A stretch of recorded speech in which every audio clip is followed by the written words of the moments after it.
আপনারা মাননীয় সংসদ সদস্য আপনারা বসেন দয়া করে। মাননীয় স্পিকার বসেন দয়া করে, বসেন। মাননীয় স্বরাষ্ট্রমন্ত্রী আপনি আপনার বক্তব্য শেষ করুন। আমি আপনার প্রোটেকশন চাচ্ছি। আপনি বিরোধী দলীয় সদস্যদেরকে ফ্লোর দিবেন, অসুবিধা নাই, কিন্তু লেট মি স্পিক। আমরা যেন আগের কালচারে ফেরত না যাই। আপনি যদি আমাকে সময় না দেন তাহলে আমি বসে যাব, এটাই বিধি। আর যদি আমি আপনার বক্তব্য কন্টিনিউ করেন মাননীয় মন্ত্রী। আমি তো ফর্মুলেট করতেছি মাননীয় স্পিকার। আমি বুঝতে পারছি না যে আলোচনা আপনি শুরু করেছেন কিনা। বিজ্ঞ সংসদ সদস্য যে বক্তব্য রাখলেন, বিশাল একটা বক্তব্য উনি রেখেছেন। ওনার দৃষ্টিভঙ্গি উনি তুলে ধরেছেন এই মহান সংসদের সামনে। আমরা চাচ্ছি আগে সংসদটা মুলতবি করে আলোচনায় যান আপনি, তারপরে এই সমস্ত বিষয়ে আমরা পার্টিসিপেট করব। ধন্যবাদ মাননীয় বিরোধী দলের নেতা। সব বিষয়ে আসবে। ধন্যবাদ, ধন্যবাদ। আমার প্রপোজাল আছে, আমরা সংবিধান সংশোধন করতে চাই। আমার বিরোধী দলীয় সদস্য কেউ কেউ সংস্কার করতে চান। পার্লামেন্টের ল্যাঙ্গুয়েজ হচ্ছে কনস্টিটিউশন হয় প্রণীত হবে, অথবা রহিত হবে, অথবা স্থগিত হবে, অথবা সংশোধিত হবে। তিনি এক কথায় সব রাজি হয়ে গেছেন। আলোচনা নির্ধারণ করেন, সময় নির্ধারণ করেন, হবস লবস রসুর বই বাইর করেন, সংবিধান, জুলাই জাতীয় সনদ এবং সংস্কার বাস্তবায়ন আদেশ সব কিছু দেন, তারপরে ডিবেট হবে, আলোচনা হবে। আপনি মঙ্গলবারে না, আমি অসম্মত হচ্ছি না, আপনি আগে শুনবেন তো। Let me speak. মাননীয় সদস্য একটু বসেন। আমরা উই আর কন্ডাক্টিং। বলেন। মাননীয় স্পিকার, মঙ্গলবারের আলোচনার সাথে সম্মতি প্রকাশ করছি। ওনারা হয়তো মনে করছেন আমি বিরোধিতা করব না, যদি সংহতি প্রকাশ করেন তাহলে তো নতুন করে কথা বলার দরকার নেই। একটা কারেকশন দিচ্ছি। মাননীয় স্বরাষ্ট্রমন্ত্রী, আপনি যদি মঙ্গলবারের আলোচনার সাথে সংহতি প্রকাশ করেন দয়া করে বসুন। আলোচনা যদি নির্ধারণ করতে চান তাহলে আপনাকে নোটিশটা একটু সংশোধন করে নিতে হবে, এটাই আমার বক্তব্য। মাননীয় স্বরাষ্ট্রমন্ত্রী। মাননীয় স্পিকার, আপনি এই বিধিতে মাননীয় সদস্য আপনারা বসুন। সেটা আপনি আগে সংশোধন করেন। মাননীয় সদস্যবৃন্দ আপনারা বসুন। মাননীয় স্বরাষ্ট্রমন্ত্রী আপনিও বসুন। আমার ডিসিশন অলরেডি হ্যাজ বিন প্রনাউন্সড। আপনাকে তো কারেকশন করে দিতে হবে। মাননীয় স্বরাষ্ট্রমন্ত্রী, my decision already has been প্রনাউন্সড। মাননীয় মেম্বার আপনারা বসুন। আমরা পরবর্তী কার্যসূচিতে যাচ্ছি। আপনারা বসুন দয়া করে। আপনারা বসুন। মাননীয় স্বরাষ্ট্রমন্ত্রী আপনি বসুন। মাননীয় সংসদ সদস্যগণ আপনারা বসুন। My decision has been pronounced. 31শে মার্চ নির্ধারণ করা হয়েছে। সর্বশেষ আলোচনার জন্য 2 ঘন্টা সময় থাকবে। ধন্যবাদ আপনাদেরকে। ধন্যবাদ। আমাদের মাননীয় আইনমন্ত্রী অত্যন্ত সহৃদয় ব্যক্তি, তা আমাকে বেশি বলে সবাই সমালোচনা করি। তিনি এক কথায় সব রাজি হয়ে গেছেন। আলোচনা নির্ধারণ করেন, সময় নির্ধারণ করেন, হবস লবস রসুর বই বাইর করেন, সংবিধান, জুলাই জাতীয় সনদ এবং সংস্কার বাস্তবায়ন আদেশ সব কিছু দেন, তারপরে ডিবেট হবে, আলোচনা হবে, কি ভায়োলেট হয়েছে না হয়েছে। কিন্তু আমি একটু বিধি মানালো, আমি একটু বিধি অনুসারে কথা বলি। মাননীয় স্পিকার, আমার পয়েন্ট অফ অর্ডার হচ্ছে, প্রথমে মাননীয় স্পিকারকে অনুরোধ করেছিলাম সেদিন, যেদিন মাননীয় বিরোধী দলীয় নেতা এই একই বিষয়টা উত্থাপন করেছিলেন, যে ওনাকে নোটিশ দিতে বলেন। এটা নোটিশের প্রয়োজন আছে, অত্যন্ত গুরুত্বপূর্ণ বিষয়। সেই বিষয়ে আপনি সংসদে আলোচনা করে ফয়সালা দিবেন। বিধান হচ্ছে গুরুত্বপূর্ণ বিষয়ে মুলতবি প্রস্তাব। Rule 62, rules of procedure. Notice উনি দিয়েছেন। নোটিশে একটা কপি সৌভাগ্যক্রমে আমি পেয়েছি এখানে টেবিলে। মুলতবি প্রস্তাবের বিষয় লেখছে সাম্প্রতিক ও জরুরি জনগুরুত্বপূর্ণ একটি সুনির্দিষ্ট বিষয় সম্পর্কে আলোচনা করার জন্য এই সংসদের কাজ এখন মুলতবি করা হোক। নোটিশ তো দিতে পারবেন আপনি জরুরি গুরুত্বপূর্ণ বিষয়ে। জরুরি জনগুরুত্বপূর্ণ বিষয়ে নোটিশ দিতে গেলে তো আপনাকে অন্য বিষয়ে যেতে হবে, আর বিধি 68-এ যেতে হবে। This is my point of order. এবং সেখানে আপনি সময় পাবেন আধা ঘন্টা আলোচনার। এখন যদি আপনি সংশোধন করতে চান, সংশোধন করতে পারেন। মাননীয় বিরোধী দলীয় নেতাকে সংশোধিত নোটিশ আবার দিতেও বলতে পারেন, আপনার রাইট আছে। You are milord of the house, অভিভাবক, ইউ ক্যান ইন্টারপ্রিট। এই পার্লামেন্টে আপনি সব কিছু সংশোধন করতে পারবেন। সেই হিসেবে যদি আপনি এখতিয়ার প্রকাশ করেন, প্রয়োগ করেন, তাহলে উনি আবার নোটিশ প্রদান করতেও পারে, অথবা আপনি সংশোধিত আকারে নিতে পারেন। এখানে পার্লামেন্টের অনেক অফিসার্স আছেন, লেজিসলেটিভ উইংয়ের আছেন, আপনারা হয়তো এটা দৃষ্টি আকর্ষণ করতে পারতেন মাননীয় স্পিকারের। নোটিশটা দেয়া হয়েছে জরুরি জনগুরুত্বপূর্ণ বিষয়ে সাম্প্রতিক, সেটা আসবে 68-এ, এবং সেখানে আপনি আলোচনা করার সুযোগ দিতে পারবেন আধা ঘন্টা যদি আপনি প্লিজড হন। আর এখানে 62-তে যদি আপনি নোটিশটা অ্যাকসেপ্ট করেন, তাহলে আপনি সময় দিতে পারবেন 2 ঘন্টা, এবং 3 দিনের মধ্যে যদি আপনি সম্মত হন এবং বিরোধী দলের সদস্যের মধ্যে যদি 25 জন সেটা সমর্থন করে এবং সরকারি দলের সদস্যদের মধ্যে যদি কেউ আপত্তি না তুলে। এখন আমি আপত্তিও তুলছি না, অনাপত্তিও তুলছি না, কারণ সেজন্য আপনার অনুমতি লাগবে, আলোচনা হবে। নোটিশটাই তো বৈধ হয় নাই, আপনি বৈধভাবে আগে নোটিশ দিতে বলেন, তারপরে আলোচনা হবে কি। আপনারা মাননীয় সংসদ সদস্য, আপনারা বসেন দয়া করে। মাননীয় স্পিকার বসেন দয়া করে, বসেন। মাননীয় স্বরাষ্ট্রমন্ত্রী, মাননীয় আপনি স্পিকার, আপনার বক্তব্য শেষ করুন। আমি আপনার প্রোটেকশন চাচ্ছি। আপনি বিরোধী দলীয় সদস্যদেরকে ফ্লোর দিবেন, অসুবিধা নাই, কিন্তু লেট মি স্পিক। আমরা যেন আগের কালচারে ফেরত না যাই। আপনি যদি আমাকে সময় না দেন তাহলে আমি বসে যাব, এটাই বিধি। আর যদি আমি আপনার বক্তব্য কন্টিনিউ করেন মাননীয় মন্ত্রী। আমি তো ফর্মুলেট করতেছি মাননীয় স্পিকার। মাননীয় স্পিকার, আমি ফর্মুলেট করতেছি যে বিধিতে উনি নোটিশটা দিয়েছেন না, যে বিধিতে উনি নোটিশ দেন আপনি দেখেন। আপনার সামনে তো কিতাব আছে, রুলস আছে, পার্লামেন্টের অফিসার্সরা আছে, সবাইকে দেখেন। আপনি যদি এই বিধিতে 62-তে এই নোটিশটা গ্রহণ করেন, তাহলে আপনাকে সংশোধিত আকারে গ্রহণ করতে হবে, অথবা আপনাকে বলতে হবে মাননীয় বিরোধী দলীয় নেতা, আপনি 62 রুলসে আবার একটা নোটিশ দেন, কারেকশন করে দেন। এটা হচ্ছে আমার ফার্স্ট পয়েন্ট অফ অর্ডার। এখন এখানে তো বিরোধিতা করার কিছু নেই, আমি তো অপোজ করছি না। আপনার এভরি রাইট আছে নোটিশ দেওয়ার, সংশোধিত করার এবং আপনি অ্যালাউ করার। কিন্তু যে নোটিশটা এখন আমাদের সামনে আছে, এই নোটিশটা হচ্ছে 68 রুলস অনুসারে নোটিশ। আপনি জরুরি জনগুরুত্বপূর্ণ বিষয় আপনি দেখেন, জরুরি জনগুরুত্বপূর্ণ বিষয় সম্পর্কে সংক্ষিপ্ত আলোচনা এখানে আধা ঘন্টা পাবেন। কোনটা আপনি ডিসাইড করবেন, আপনার এখতিয়ার। My second point of order, মানে বিরোধী দলীয় নেতা এই মুলতবি প্রস্তাব উত্থাপন করেছেন। যদি ধরে উনি রাইটলি 62-তে উনি বলছেন, তাহলে উনি শুধু ওনার প্রস্তাবটা উত্থাপন করতে পারবেন। এখানে আপনি জুলাই জাতীয় সনদ, উইদিন ব্র্যাকেট সংবিধান সংস্কার আদেশ, বাস্তবায়ন আদেশ 2025 13ই নভেম্বর, এইটা পুরাটা পড়ার তো মাননীয় স্পিকার কোনো সুযোগ নাই। এটা আপনি যদি ডিবেটের জন্য দিন নির্ধারণ করেন, আগামীকালকে করবেন না আগামী পরশু করবেন, 3 দিনের ভিতরে আপনি করতে পারেন। সেদিন আলোচনা হতে পারে, বিরোধী দলীয় এবং সরকার দলীয় কোন কোন সদস্যগণ বক্তব্য রাখবেন সেটা তখন দেখা যাবে। কিন্তু আমার এনাদার পয়েন্ট অফ অর্ডার সেটা হচ্ছে, আপনি এখানেই দেখবেন যেখানে জনগুরুত্বপূর্ণ বিষয়ে মুলতবি প্রস্তাব আনতে পারে, এখানে হচ্ছে বিধি 63-তে আপনি দেখবেন যে এমন কোনো প্রস্তাব নিয়ে আপনি আলোচনা আনতে পারবেন না যে প্রস্তাবে প্রতিকার কেবল আইন প্রণয়নের মাধ্যমে হতে পারে। এখানে এটার প্রতিকার তো সংবিধান সংশোধন এবং আইন প্রণয়নের মাধ্যমেই হবে। It is not simple debate on the recent issues outside the house or published in any paper. যে সমস্ত বিষয়ে আলোচনা হয়, সাধারণত দ্রব্যমূল্য বৃদ্ধি হয়েছে, আইন শৃঙ্খলা অবনতি হয়েছে, এই সমস্ত বিষয়ে কোনো ঘটনা নিয়ে মুলতবি প্রস্তাব সাধারণত হয়। It is the tradition of the parliament.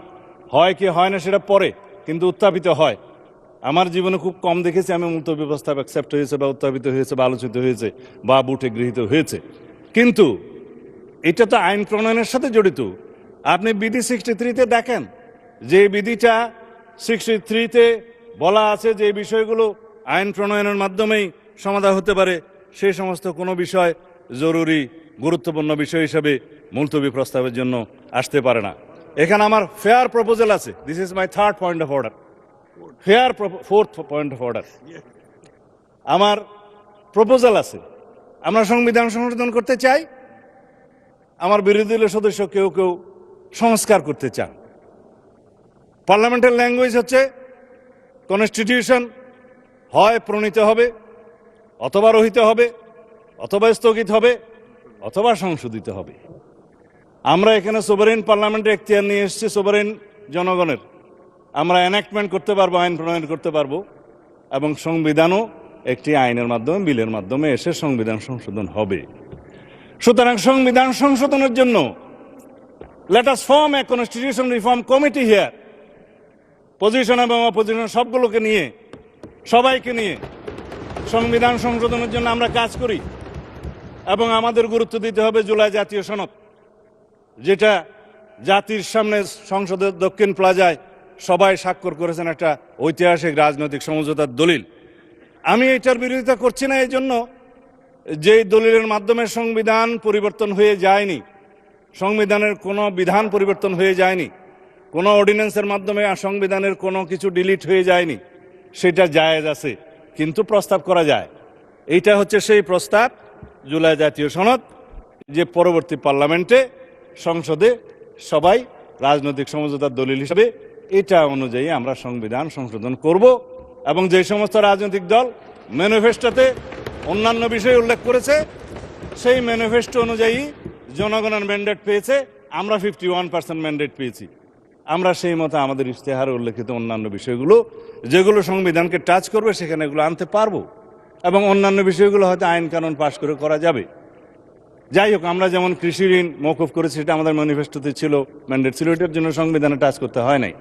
এখন আমার প্রস্তাব হচ্ছে, মাননীয় স্পিকার, আমরা কি আইন প্রণয়নের মাধ্যমে যেটা ফয়সলা করতে হয় সেটা কি জরুরি গুরুত্বপূর্ণ বিষয় হিসাবে এখানে ডিবেট করব, নাকি করব না?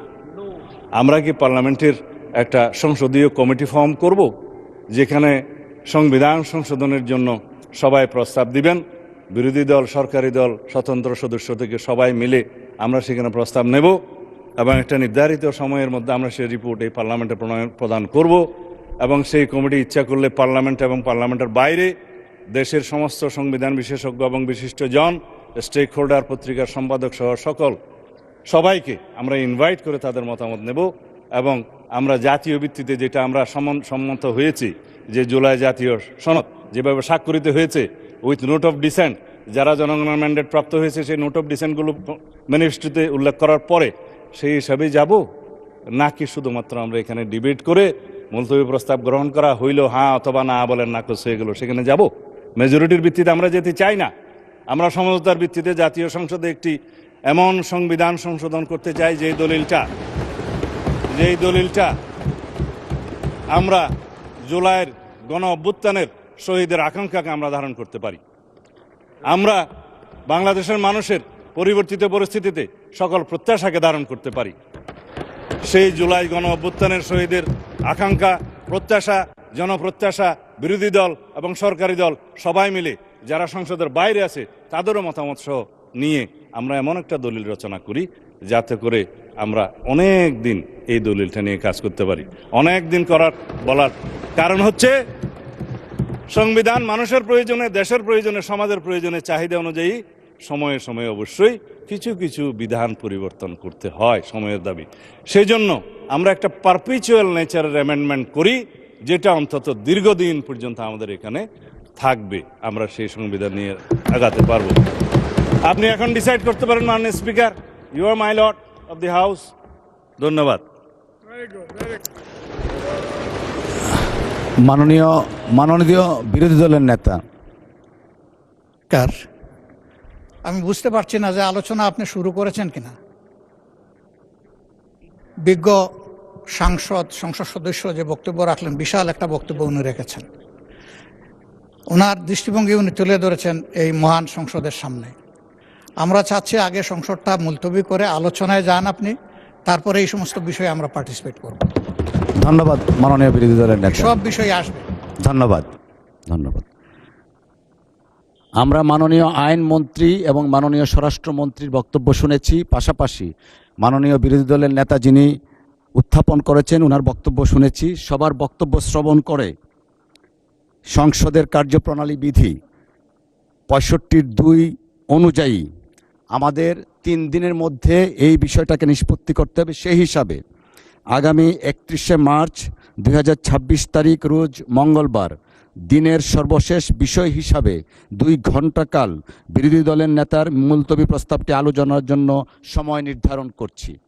আগামী 31শে মার্চ মঙ্গলবার 2 ঘণ্টা।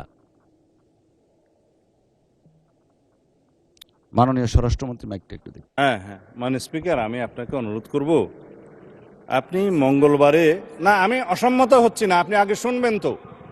Let me speak. মাননীয় সদস্য একটু বসেন। আমরা উই আর কন্ডাক্টিং। বলেন। মাননীয় স্পিকার, মঙ্গলবারের আলোচনার সাথে সম্মতি প্রকাশ করছি। ওনারা হয়তো মনে করছেন আমি বিরোধিতা করব না, যদি সংহতি কিন্তু প্রকাশ করেন সমাজবাদ তাহলে তো আর একটা নতুন করে correction কথা বলার দিচ্ছি। দরকার নেই। একটা কারেকশন দিচ্ছি। মাননীয় স্বরাষ্ট্রমন্ত্রী, আপনি যদি মঙ্গলবারের correction আলোচনার আপনাকে সাথে করতে হবে, সম্মতি মাননীয় প্রকাশ স্পিকার। করেন, দয়া করে আপনি বসুন। আলোচনা যদি নির্ধারণ করতে চান তাহলে আপনাকে নোটিশটা একটু সংশোধন করে নিতে হবে। এটাই আমার বক্তব্য। মাননীয় স্বরাষ্ট্রমন্ত্রী, মাননীয় স্পিকার, আপনি এই বিধিতে মাননীয় যে সদস্য নোটিশটা আপনারা দিয়েছে, বসুন। সেটা আপনি আগে সংশোধন করেন। মাননীয় সদস্য, এটা তো কালচার মাননীয় হতে পারে না। সদস্যবৃন্দ আপনারা আপনি বসুন। ওনাদেরকে মাননীয় ভোট দিবেন। স্বরাষ্ট্রমন্ত্রী আপনিও আমরা বসুন। চাই না যে এখানে আমার কোনো ডিসিশন দল- অলরেডি হ্যাজ বিন কিন্তু প্রনাউন্সড। আপনাকে তো কারেকশন করে দিতে হবে। আমার মাননীয় স্পিকার। স্বরাষ্ট্রমন্ত্রী, মাই আপনি ডিসিশন কথা অলরেডি বলতে হ্যাজ না বিন দিলে প্রনাউন্সড। আমরা মাননীয় মেম্বার এই আপনারা সমস্ত বসুন। কালচারকে আমরা রাখবো না। পরবর্তী কার্যসূচিতে যাচ্ছি। সর্ববিষয়ে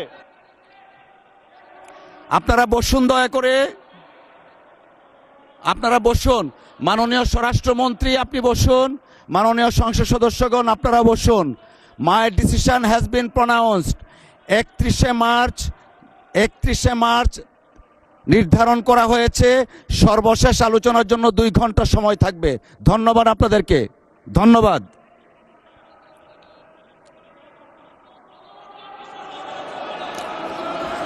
মাননীয় স্বরাষ্ট্রমন্ত্রী আপনি বসুন, দয়া করে। মাননীয় সংসদ সদস্যবৃন্দ আপনারা বসুন। এরপরেরটা কি আছে? হ্যাঁ, এটা মাননীয় বিরোধী দলের নেতা, আমরা অলরেডি জানিয়ে দিয়েছি 31শে মার্চ অনুষ্ঠিত হচ্ছে। দয়া করে বসেন, আমরা পরবর্তী কার্যপ্রণালীতে যেতে চাচ্ছি। মাননীয় বিরোধী দলের নেতার মাইকটা একটু দেখি। না, আমি বলছিলাম যে আপনি রুলিং দেওয়ার পরে এই বিষয়ের উপরে আর কোনো কথা চলে না। ধন্যবাদ, আপনি আপনার ধন্যবাদ জায়গায় মাননীয় থাকেন, বিরোধী দলের আমরা নেতা, আপনি আপনার দয়া সাথে করে আছি। বসুন।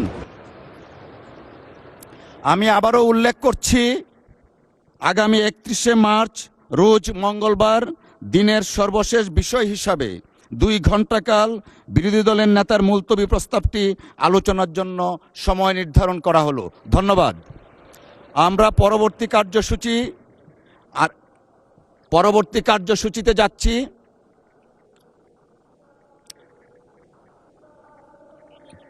জি, সবার দিকে তাকাচ্ছি। পরবর্তী কার্যসূচি আরেকটা মুলতবি প্রস্তাব আছে। আপনারা দয়া করে বসুন, আমি পরবর্তীতে যাচ্ছি। Ruling has been passed. দয়া করে বসুন আপনারা, মাননীয় সদস্যবৃন্দ দয়া করে বসুন। দ্বিতীয় মুলতবি প্রস্তাবের নোটিশ একটু আমি একটু পরে আসছি আপনার কাছে। বসুন, দয়া করে একটু বসুন। দ্বিতীয় মুলতবি প্রস্তাবের নোটিশটি দিয়েছেন মাননীয় সংসদ সদস্য জনাব মোহাম্মদ নাজিবুর রহমান, পাবনা 1 থেকে নির্বাচিত। তিনি বিদ্যমান জ্বালানি সংকট ও বিশ্বের যুদ্ধকেন্দ্রিক অর্থনৈতিক সংকটের প্রেক্ষিতে করণীয় প্রসঙ্গে আলোচনা করার জন্য এই সংসদের কাজ এখন মুলতবি করা হোক মর্মে প্রস্তাব করেছেন। এই বিষয়ে বিধি 63E অনুযায়ী প্রস্তাবটি আজকের মতো গ্রহণ করা গেল না বলে আমি আন্তরিকভাবে দুঃখিত।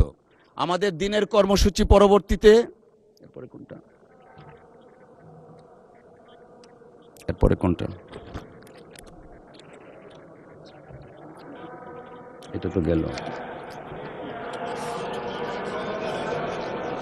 এরপর একটা দেন দেখি।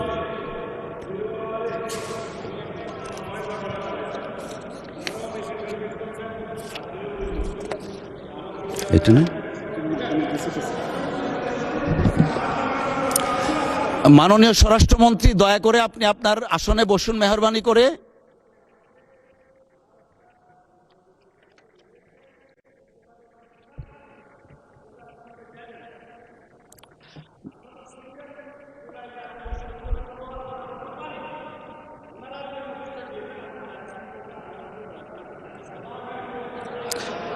মাননীয় মন্ত্রী মহোদয়, আপনি বসুন দয়া করে।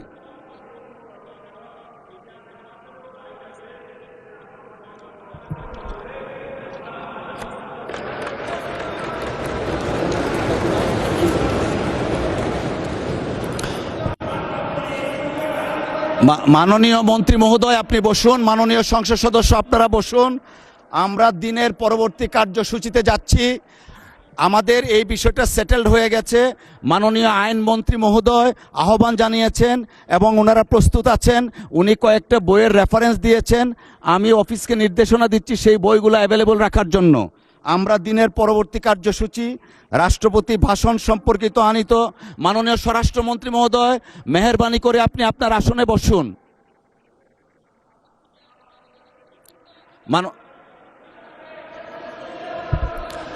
মাননীয় স্বরাষ্ট্রমন্ত্রী মহোদয়, আপনি আপনার আসনে মেহেরবানি করে বসুন।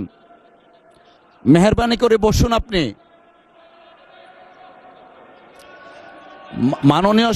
মাননীয় স্বরাষ্ট্রমন্ত্রী মহোদয়, আপনি বসুন। মাননীয় সংসদ সদস্য আপনারা বসুন। The matter already been decided এবং আমি একটা সময় নির্ধারণ করে দিয়েছি। আমরা পরবর্তী কার্যসূচিতে যাচ্ছি। রাষ্ট্রপতির ভাষণ সম্পর্কে আনিত ধন্যবাদ প্রস্তাবের উপর আলোচনা। মাননীয় সদস্যবৃন্দ, দিনের কার্যসূচি অনুযায়ী এখন মহামান্য রাষ্ট্রপতির ভাষণ সম্পর্কে আনিত ধন্যবাদ প্রস্তাবের উপর আলোচনা।